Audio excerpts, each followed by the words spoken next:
Hi there guys, hey, Lauren Parsons here. Hey, I wanted to connect in live today and just talk a bit about New Zealand going to levels 2 and 3 once again.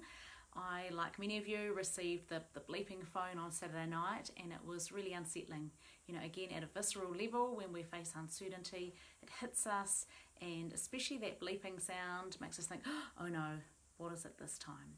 So if you're feeling uncertain, or if you've noticed that people around you are feeling uncertain and perhaps struggling to cope with this, I just have 3 tips for you around this that will help you and your team. And they are to acknowledge how you're feeling, to direct your thoughts, and to create a shift. So let me explain what I mean by those things. So firstly, to acknowledge your feelings, because one of the biggest challenges is that, you know, when we lose things, we are actually grieving the loss of those things. I know for myself, I was supposed to be speaking at an amazing conference in Auckland today and another wonderful conference in Rotorua next weekend, and those things are no longer happening.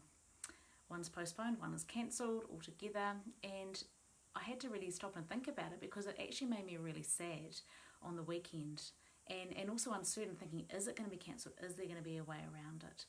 So finding out the facts is really helpful, and then once you know what the facts are, thinking about how you feel and acknowledging your feelings is really important, because you might be feeling really frustrated, you might be angry, you might be disappointed, you might be sad, you might be fearful. Whatever it is, just actually acknowledge how you feel. Perhaps write it down, perhaps speak it out. It makes a difference. And if you're a leader, it's really worthwhile touching base with your team and giving them the opportunity to acknowledge their feelings as well. There's no point trying to rush into a business as usual meeting. It's probably a great idea to check in with everyone. How are you feeling? You know, and if you've got a really huge team, maybe you get them to do that in groups of 2 and 3 so that everyone has a chance to share, or perhaps with a smaller team of less than a dozen, just go around and get everyone to share how are they feeling, just for a minute or less. It allows everyone to be heard, and that is really critical at times like this. So acknowledge how you're feeling, but then realize that number 2 is that you can actually choose to direct your thoughts. And when you choose to direct your thoughts, you can direct how you're feeling as well. We don't want to stay wallowing in self-pity. As easy as that can be to do, and I know because my mind kept going back to that on the weekend, honestly, I was really, really sad. And I had to think, right, what am I going to do to direct my thoughts? Now, 2 really great keys that you can use for this. One is to focus on what you're grateful for. So I can think, wow, I am so grateful to live in Aotearoa, New Zealand, to have all of the freedoms that we do have. You know, when we put it into context, in a global context, we do have a huge amount of freedom right now and a huge amount of things to be thankful for. So no matter what is going on in your day and in your life, and I don't know what's going on in your life personally, but I do know that even on our darkest days, there are things when we really look that we can be thankful for, and it does shift your perspective when you do that. So that's number 2, to direct your thoughts. I said there was 2 keys to helping with that. So one is to focus on what you're thankful for and grateful for, and the other one is to focus on what you can control. Now, you might have heard me share about this before. You know, there are lots of things that are going on that are outside of our control right now, and the more that we keep focusing in on them and going around in loops thinking what's going to go on, what's going to happen, what's the government going to do, what's it going to mean, if those things are outside of our control, there's not really a lot of point for us to spend a lot of time and mental energy focusing on them.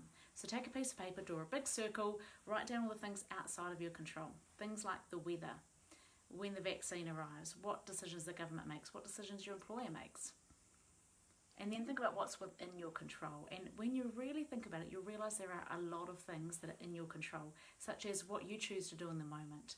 Do you choose to head outdoors, get some movement in, choose to have a nutritious lunch, take a break, contact a colleague, ask how someone's doing? There are so many things that you can do. You can choose to direct your thoughts. And then the 3rd one is to create a shift. So I invite you to, once you've acknowledged how you're feeling, direct your thoughts and create some sort of physical shift, if you can, to help shift how you're feeling. So it might be counting all the lights in the room that you're in, or heading outside and looking up at the clouds or at the stars. Maybe it's even stretching your arms up, taking a deep breath in. Let's do that together. Bring your arms up into a V, international symbol for success, and then just breathe out, relax. Or maybe you prefer to just bring your hands to your chest and just breathe in and just feel really centered. Shift your posture, get up and move around, get some sunlight into the retina of your eyes. When you do these things, you help to create a physiological shift, and when you change what you're doing with your body, it helps to shift how you feel with your mindset. So I hope that those ideas, I know that they might sound simple and easy, but the thing with easy things is that sometimes things are easy to do, but also easy not to do.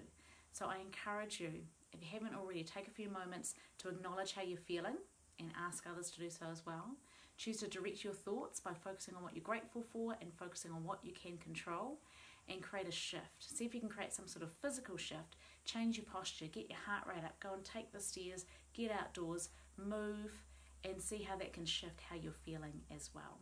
Thank you so much for tuning in and watching. I'm Lauren, just sending all my love and solidarity. You know, we are all in this together. Special love to everyone in Auckland who perhaps have kids home this week, and I know that adds such an extra complicating factor. Just remember, it is what it is, and we will get through this. Kia kaha, kia maia, kia manawanui. Be strong, be steadfast, be willing. Kia ora, see you next time.